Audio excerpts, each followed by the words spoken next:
My love-hate, but mostly hate, relationship with social media is well documented. It feels like a time suck where you get into arguments with people who don't care about anything you say. People tell me it's great to grow your business. I just don't see it. But Katie Brinkley has changed that for me. She elevates CEOs to become thought leaders and disruptors in their industries, and she does it mostly through social media. By the end of this episode, she'll give you strategies for choosing the right social networks, posting 3 to 4 times per week max, as well as how to waste less time and make more sales without sleazy tactics. All right, I am here with Katie Brinkley. Katie, thanks so much for coming on the show. Yeah, thank you so much for having me. It's been a long time coming. Yes, big in the works. I'm really excited we're sitting down to do this, especially because, I feel like this episode's coming out towards the end of the year. People are reevaluating their plans for the next year and content strategies. And something I saw you speak about at CEX earlier this year, which you also have a book on, which I'm sure we'll talk about, is kind of social media strategy. Yes. Bane of my existence, though one of my LinkedIn posts is like crushing it this week.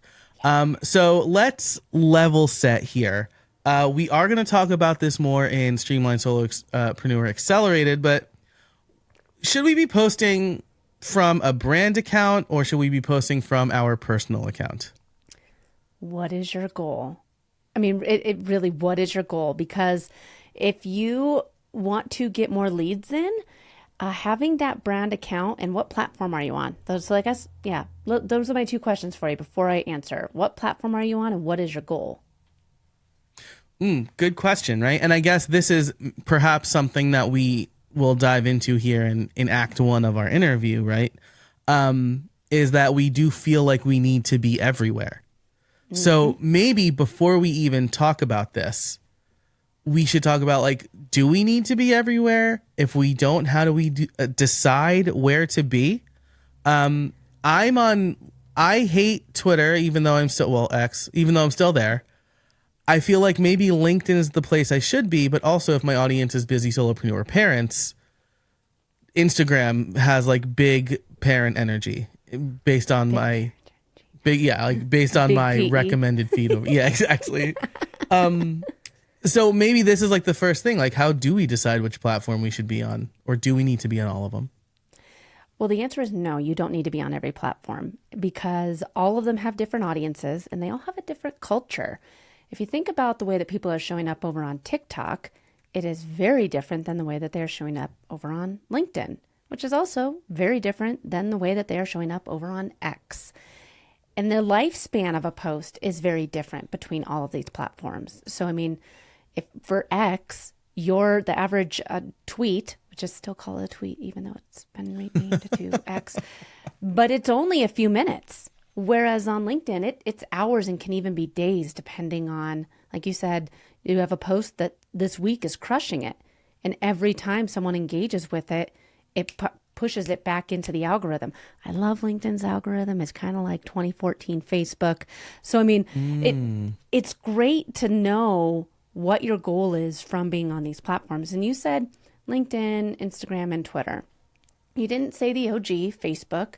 And you didn't say TikTok. So if you're publishing the same content to all of the platforms, you're really talking to nobody because you have a different audience on LinkedIn than you have on Instagram. And you realize that, Joe. I mean, you said, oh, well, I have a lot of solopreneur parents on Instagram, whereas over on LinkedIn, I'm talking to a different audience. That's really important to know because then you can tailor your message specifically for that audience over there on that platform. I realize that I still have not answered your question, but the biggest thing here, Joe, is that you've done the hard work of knowing who you're talking to on these platforms. So you only need to focus on those 2. And then if you really want to get into more short form video, if you want to start tweeting multiple times a day, I mean, all that, then those are things that you can add in. But one of the core things that I think that so many business owners, so many of us as people have forgotten is that Social media was designed to connect. It was designed to build community. And if you're just pushing out noise, no one is going to listen. So it's better for you to show up 1 to 4 times a week so that you can have content that's actually going to be resonating with your audience.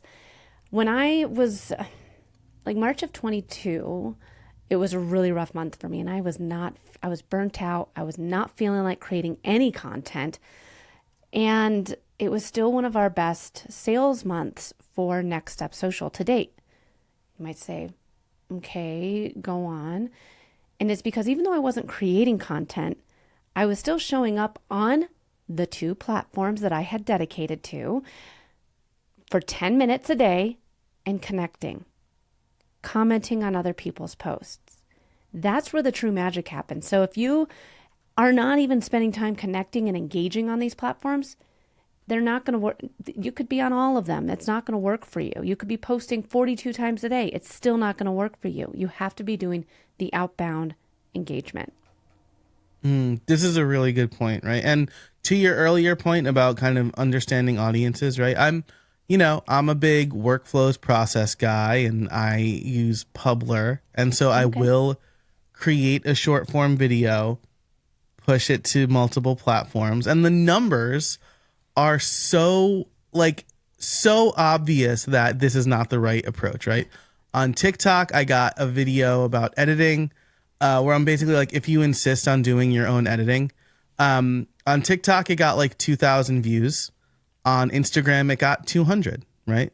And I'm guessing maybe based on this one data point, like TikTok folks are more DIY. One dude told me to take a nap. I'm like, I'll die on this hill. And this dude's like, you need to take a nap. It's just a podcast. And I'm like, all right. Like, that's weird. I had somebody on Threads once say, because I posted something and they said, it's been 6 hours. People in the comments want answers. And I was like, it's been 6 hours. I don't report to you. And 2, sometimes people sleep. It's amazing what people expect in the world of like social Threads media. is so mean. Like, Whatever. but then similarly, like the post on LinkedIn that's crushing it is about how you can get more engagement and build community around your podcast. And that's like, so I've started kind of skipping certain posts on certain platforms because I'm like, this sounds like the people on Instagram want, how do I hire a VA? But the people on TikTok are like, how can I do it myself? How can I improve this process myself? That's so important to know who you're talking to and what offer they're ready to buy from you. So, maybe having a course is a smart thing for you to always push people to on TikTok. For me, I have my book. The Instagram is where I sell my book, and which is fine. I mean, that's where my largest audience is. But they're ready to buy the book or sign up for like virtual events that I speak at. So they're ready for those lower ticket items. Facebook, I sell a lot of my coaching, workshops, membership stuff. So I mean, like webinars. That I sell that stuff, the Katie Brinkley time, and like learn from Katie Brinkley on Facebook. LinkedIn is where I get my agency clients. So I have different messaging for each platform that I'm dedicating time to. Awesome. That makes sense. And a little behind the scenes stuff here, folks. So what I was going to talk about in a little bit, we definitely addressed. And Katie just said something else that I really want to dive into. So definitely stick around for part 2 of this conversation because there's some good stuff coming. Before we get to that, though, I do kind of want to ask about the engagement part. This is the thing I think I'm really bad at, just because like I don't want to be repetitive. I don't want to sound disingenuous, and I also don't really feel like I find the stuff that I can engage with best, if that makes sense. So it's like, if someone's talking about podcast editing, should I be commenting about like why you need to hire an editor, or like, is it just kind of engaging with what I'm seeing on my timeline writ large? I don't really spend that much time in my timeline. Okay. This is So, great. Yeah. yeah.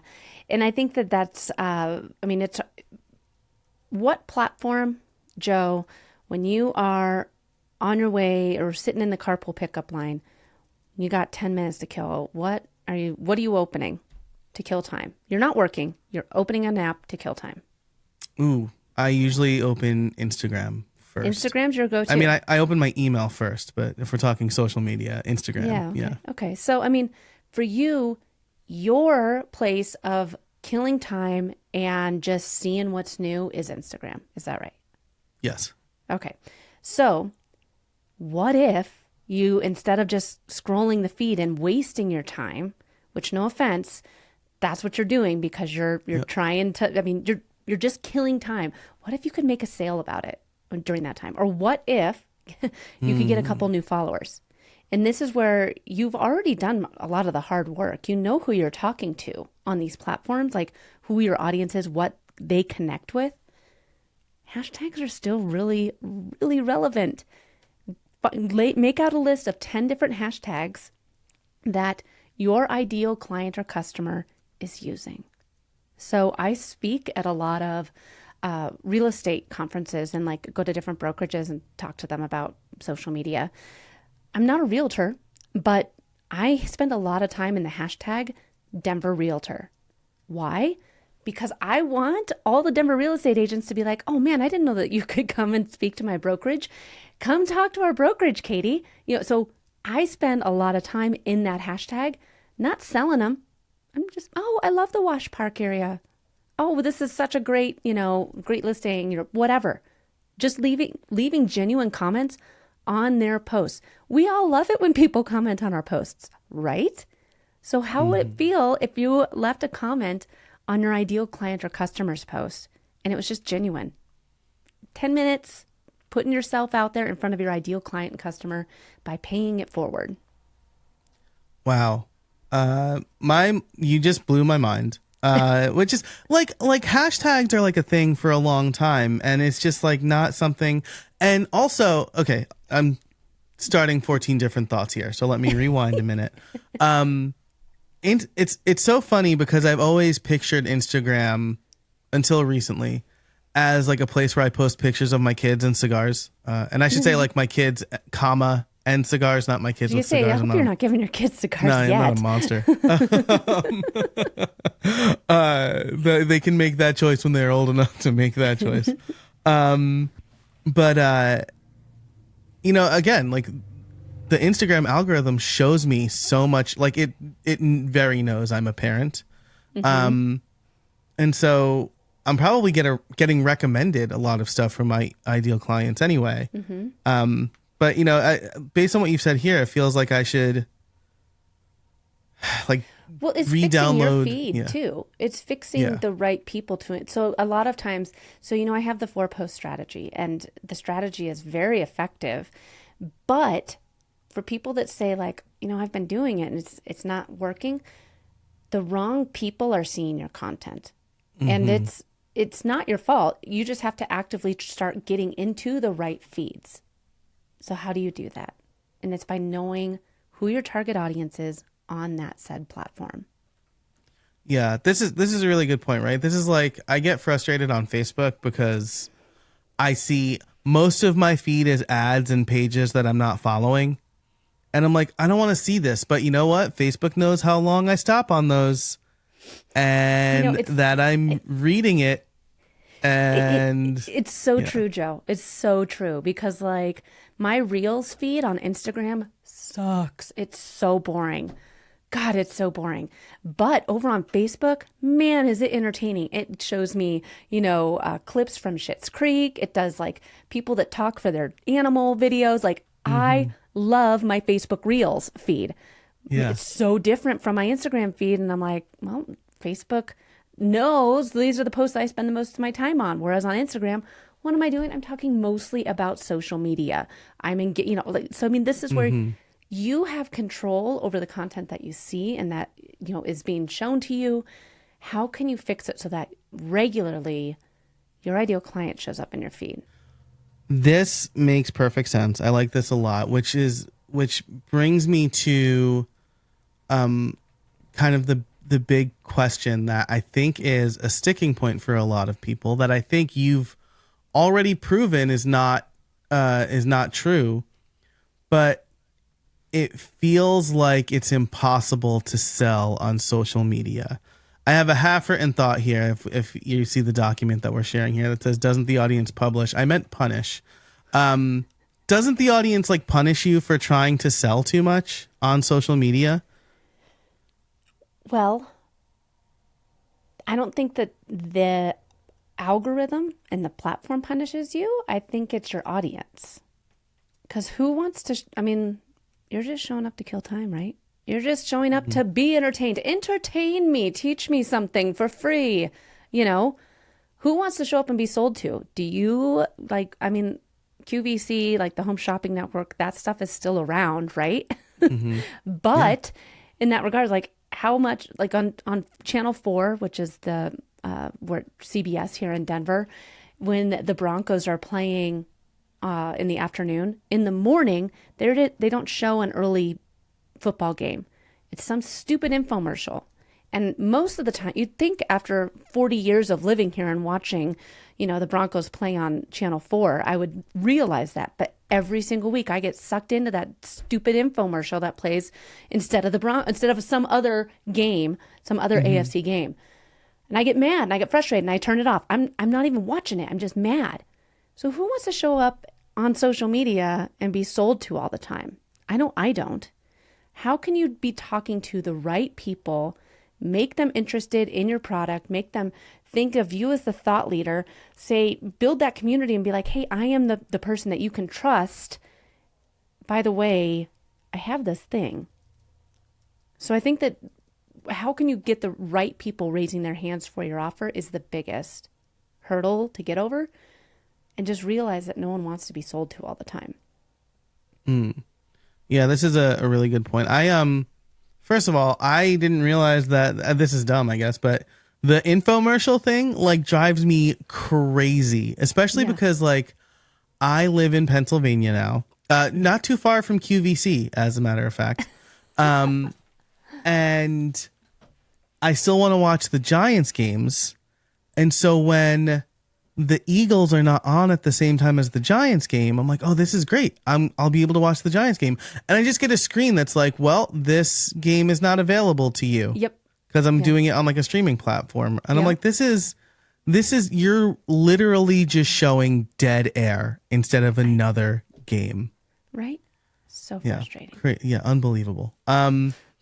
Now I have a VPN. Maybe I shouldn't say that. Yeah, I have a VPN too, so I can watch all the Avalanche games. Like this, we could go down an entirely different road with this conversation about how to get channels that you're not supposed to have. But yes, I have a VPN too. If any VPN is listening, I'm currently accepting sponsors for Q1 2025. Yeah, so. Sign up with Joe. I mean, the VPNs. Yeah, it's great. Absolutely, get the content you want.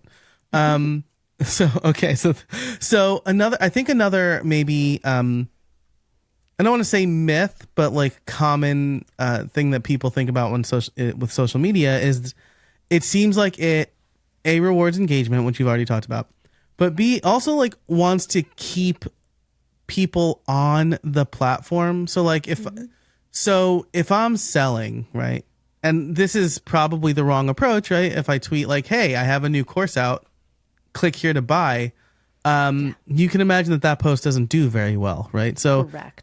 If we're selling, what exactly are we doing to successfully sell without getting kind of punished for linking away from the platform?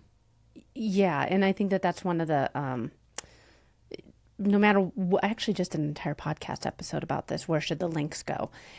Because it is different for every platform. I mean, clickable links don't work on Instagram. Facebook penalizes you for including links in the captions. So, I mean, like the links have a certain spot that they should go in every single post. What I found, instead of doing any of that nonsense with where to put the links and all that, ask people to comment a certain word. So for this episode, Are you tired of being on social media so much? Wouldn't it be amazing to show up like 1 to 4 times a week and knock it out of the park? I talk with Katie Brinkley on this week's episode. Comment #podcast below. All these people will now comment #podcast, which will help you in the algorithm. But now you can see exactly who wants to know about your podcast episode. And they've given you public permission to slide into their DMs. So now I can go into your Instagram DMs, Joe, and say, hey, Joe, I saw you comment podcast. Here's the link to this week's episode with Katie. Love to know what you think of it. As podcasters, how often do we get to have that, feedback from our listener as to what they thought from the episode? Now you can have an actual conversation with someone that listens to your show. Yeah. This is amazing because, and so timely because I literally just did an episode on how to get feedback recently, but it was more like external tools, right? This is an amazing strategy. So you've already given us a ton of super actionable advice, but something that we haven't touched on yet is your 4 pillars. So I'd love to do a couple of things here, right? As we think about how to have a healthy and fruitful relationship, let's say fruitful, with social media where we can be authentic and still make money. I think this is a very important thing that online entrepreneurs really try to do. So how do we start with social media, but that's not really the right question. Really, the question is, how do we apply the strategies we've talked about so far on social media? Well, it's by giving yourself the permission to show up less.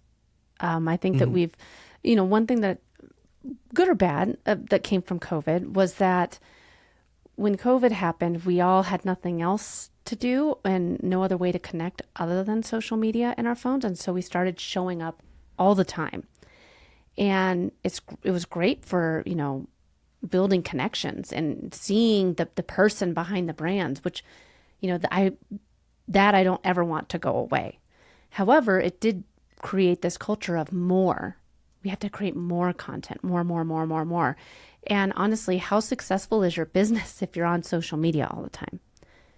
What if you could post just a few times a week and get just as good of results or better results because you're talking exactly who you need to talk to and offering them the services and the solutions that they're looking for? And that's where the 4-post strategy comes into play. So it's the awareness to action strategy. It's designed. Yours truly, I post between 3 and 4 times a week. I'm not very active on Instagram anymore, despite that being where my largest audience is. I think I have 7,800 followers at the time of this recording. But I don't post that often anymore over there because, one, like I said earlier, a majority of the people buying over there are buying my book. 2, I can't show up on video all the time and create all the different types of content and everything. It's just overwhelming for me. So right now it's been easier for me just to post a couple, 1 or 2 times a month and then engage. So this platform, this strategy is platform agnostic, but it's designed for you to be on 1 or 2 platforms, 3 to 4 times a week, using this methodology behind all of your posts. Nice. So let me ask before you give this to us, or you start to tell. We're gonna hawk your book. I'm gonna put it in the show notes. It's because it's really great. Yeah, awesome. The Social Shift. I love that. So yeah, that'll be in the show notes and in the description for this episode, my friends. But 1 to 2 platforms 3 to 4 times per week. So we did talk about how you should post different depending on the platform. Are we talking 6 to 8 posts, or are these largely similar posts? Are we rewording them a little bit? Does it depend? So you have a podcast, Joe. If someone says, I don't want to have a podcast, I don't want a YouTube, what about a blog? You need to have some sort of long form content. And if you don't have anything yet, starting with the FAQ page on your website is a great spot to start. But having that long form content is really, that's what you're talking about every week. I mean, even if you only did one episode a month, we talked about so many different things on just this episode, part one of this episode. You probably have a month's worth of key takeaways that your audience could learn from. And is taking like a theme of the week. So theme of the week for the first one is how to engage properly on social media. Theme of the week for the second one could be how many times should you be posting on social media? Theme of the week could be how you VPNs can help you, with your digital footprint. And then the fourth one could be all about the 4-post strategy. That's 4 different theme of the weeks. And on this, you just take that one theme of the week and you're talking about it 4 different ways. Should I get into all this? Are we going to do this in part 1 or should we see Yeah. Let's do this in part 1, right? This is where most of our listeners are. So we want to. Okay, cool. Yeah. So you take that theme of the week and you're going to talk about just that, but 4 different ways. The very first post is the awareness post. And depending on what platform you're on, the awareness post is going to be published differently. On LinkedIn, it could be a poll. On Instagram, it could be a reel. On Facebook, it could be a reel, or those, one sentence with a different colored background. Mm-hmm. Those are getting the most reach from the algorithm at the time of this recording. So on their own, those pieces of content do the best. So why it's regardless of it being your best day or your worst day to post, you always want to start with that awareness post. You're making people problem aware and using the algorithm to help get your message out there. So for the awareness post, maybe you do a LinkedIn poll of, like, let's say the theme of the week is going to be how often to post on social media or social media burnout or something. And you could say your poll question could be, as a solopreneur, are you finding yourself posting, and then leave a blank of like 1 time a week, 5 times a week, 20 times a week, whatever. Or you could even change it to like, are you doing your social media? Yes. Or do you have a VA? No, or whatever. You're asking people because you're making it really easy for them to engage with it. And the algorithm's already going to push it out. If someone's voting on a poll, it's very easy for engagement for the algorithm.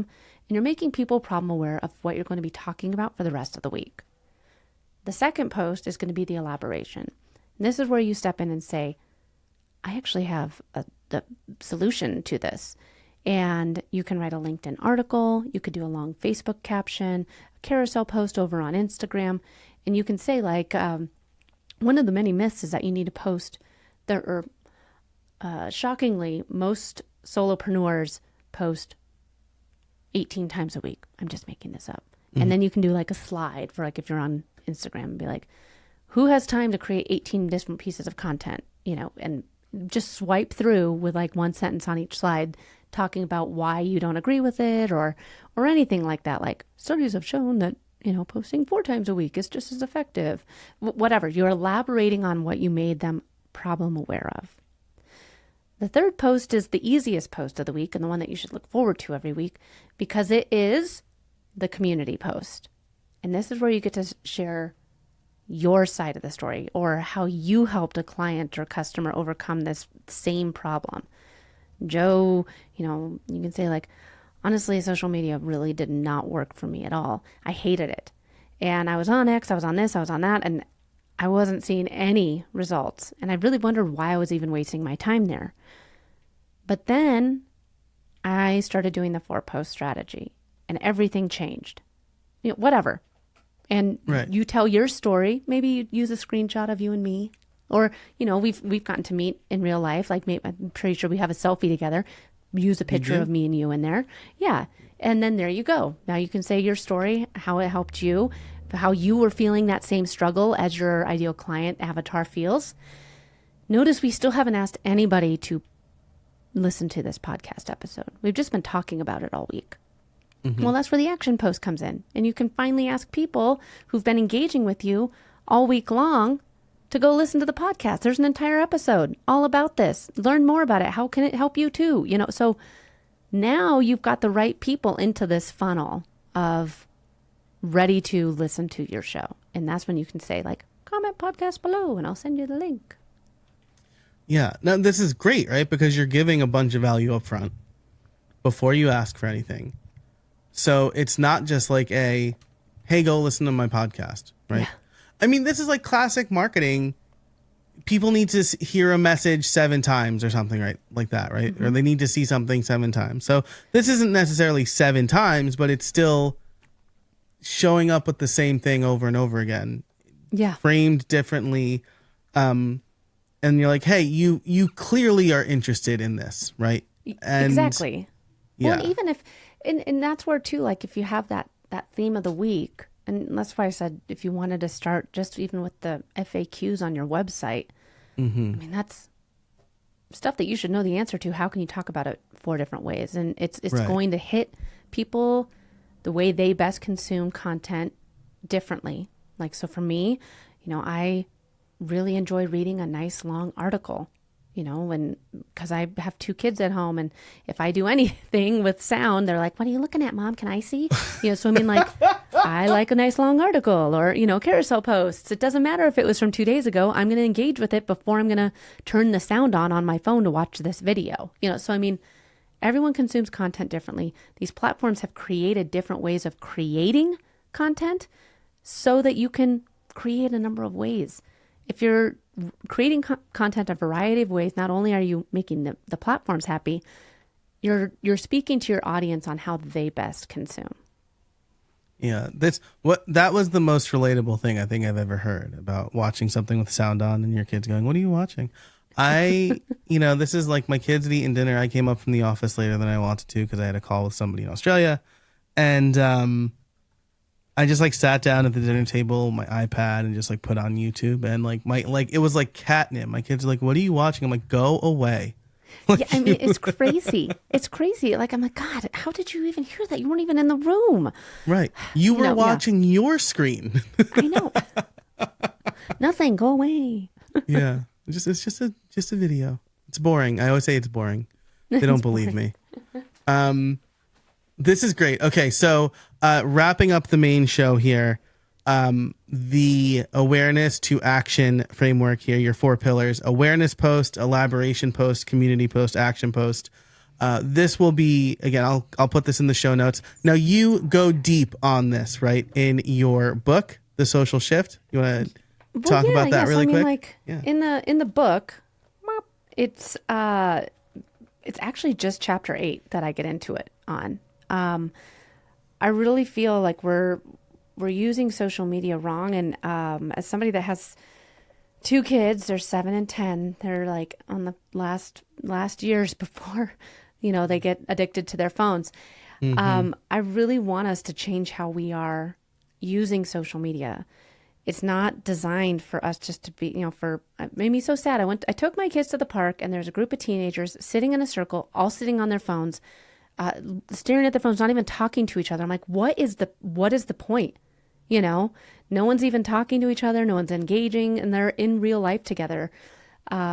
Social media was designed to help connect and build community, but it shouldn't be where we're spending all our time. So, the social shift is about how it started, how we do have that craving for online connections, how you can build your community online, and then spoiler alert, chapter 8 is the 4-post strategy and how you can implement that so that you can build the right type of community around your business and your brand, so you can get in, get out, and get on with your life.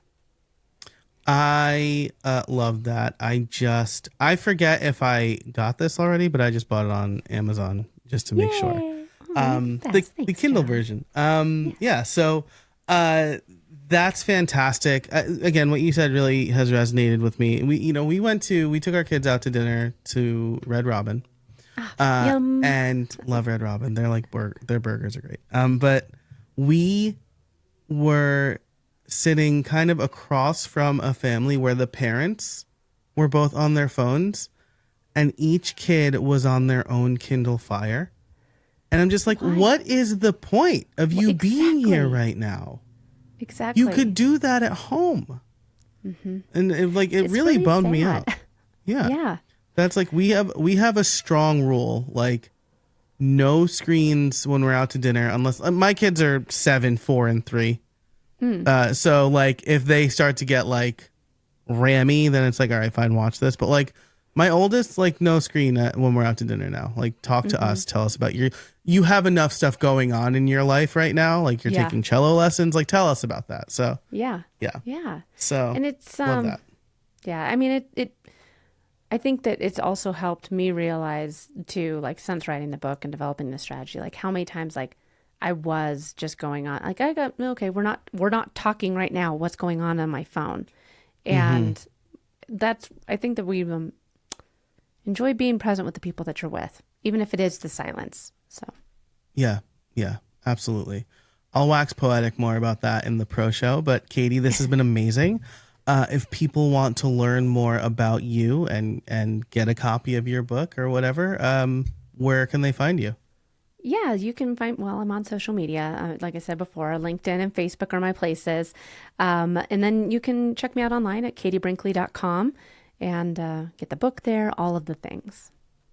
Awesome. I will link to that and everything we talked about in the show notes over at streamlined.fm/439. It'll all be in the description too. So wherever you prefer to get your links.